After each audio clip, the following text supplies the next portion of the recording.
രാജേഷ്, കോൺഗ്രസിന് പിഴവ് സംഭവിച്ചു എന്ന കാര്യം ഇന്ന് കോടതി അടിവരയിടുകയായിരുന്നില്ലേ? അല്ല, കോൺഗ്രസിന് പിഴവ് സംഭവിച്ചു എന്നുള്ള ഒരു വാദമൊന്നും കോടതി ഉയർത്തിയിട്ടില്ല. നമ്മളിന്ന് അതിൻ്റെ കോടതിയിലെ വാദങ്ങളൊക്കെ കേട്ടതല്ലേ.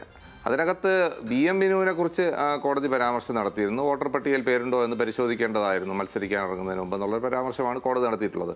അതെന്തുമാകട്ടെ, കോടതിയുടെ വിധി ഞങ്ങൾ പൂർണ്ണമായി അംഗീകരിക്കുകയാണ്.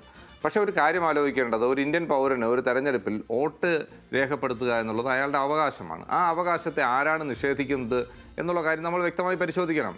ഇവിടെ ഓരോ തെരഞ്ഞെടുപ്പുകൾ വരുമ്പോൾ ആ തെരഞ്ഞെടുപ്പിലെ വോട്ടർ പട്ടികയിൽ പേരുണ്ടോ ഇല്ലയോ എന്ന് സാധാരണക്കാരൻ പലപ്പോഴും പരിശോധിക്കാറില്ല. അയാൾക്ക് അതിനുള്ള സംവിധാനങ്ങളിൽ ഇപ്പോൾ ഓൺലൈനായൊക്കെ പരിശോധിക്കാൻ കഴിയുമെങ്കിൽ പോലും ഒരു സാധാരണക്കാരൻ അല്ലെങ്കിൽ സാധാരണക്കാരായ വോട്ടർ ഓരോ തെരഞ്ഞെടുപ്പ് വരുമ്പോഴും എൻ്റെ പേര് വോട്ടർ പട്ടികയിൽ ഉണ്ടോ എന്ന് കൃത്യമായി പരിശോധിക്കാറില്ല.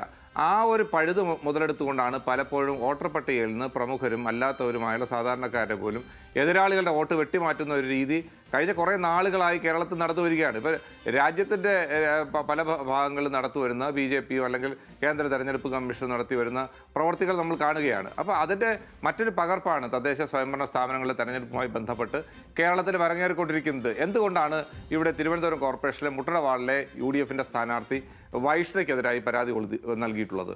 വൈഷ്ണ ഒരു തെറ്റും ചെയ്തിട്ടില്ലല്ലോ. വൈഷ്ണ വോട്ടർ പട്ടിക ആദ്യത്തെ വോട്ടർ പട്ടിക പ്രസിദ്ധീകരിച്ച സമയത്ത് വൈഷ്ണയുടെ പേരുണ്ടായിരുന്നു.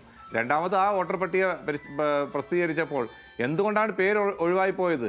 അവിടെ ഒരാൾ പരാതി കൊടുത്തു. CPMൻ്റെ നേതാവ് അല്ലെങ്കിൽ പ്രാദേശികമായ നേതാവ് ധനേഷാണ് പരാതി കൊടുത്തിട്ടുള്ളത്. ആ പരാതിയിൽ എന്താ പറയുന്നത്? ഇദ്ദേഹത്തിൻ്റെ അഡ്രസ്സ് സാങ്കേതികത്വം പറഞ്ഞുകൊണ്ട്, ആ സാങ്കേതികത്വത്തിൽ കടിച്ചു തൂങ്ങിക്കൊണ്ട് തെരഞ്ഞെടുപ്പ് കമ്മീഷൻ CPM എടുക്കുന്ന തീരുമാനത്തെ അംഗീകരിച്ചു കൊടുക്കുകയാണ് ചെയ്യുന്നത്. ഇതൊരിക്കലും ഒരു ജനാധിപത്യത്തിൽ അംഗീകരിച്ച് മുന്നോട്ട് പോകാൻ കഴിയുന്ന കാര്യമല്ല. ഒരു പൗരൻ്റെ ഏറ്റവും പ്രധാനപ്പെട്ട അവകാശം എന്നുള്ളത് ജനാധിപത്യ അവകാശം, വോട്ടവകാശം. ആ വോട്ടവകാശം നിഷേധിക്കപ്പെടുന്നത് അത് എന്ത് ന്യായത്തിൻ്റെ പേരിലായാലും അത് അംഗീകരിക്കാൻ കഴിയില്ല എന്ന് തന്നെയാണ് ഞങ്ങളുടെ വാദം.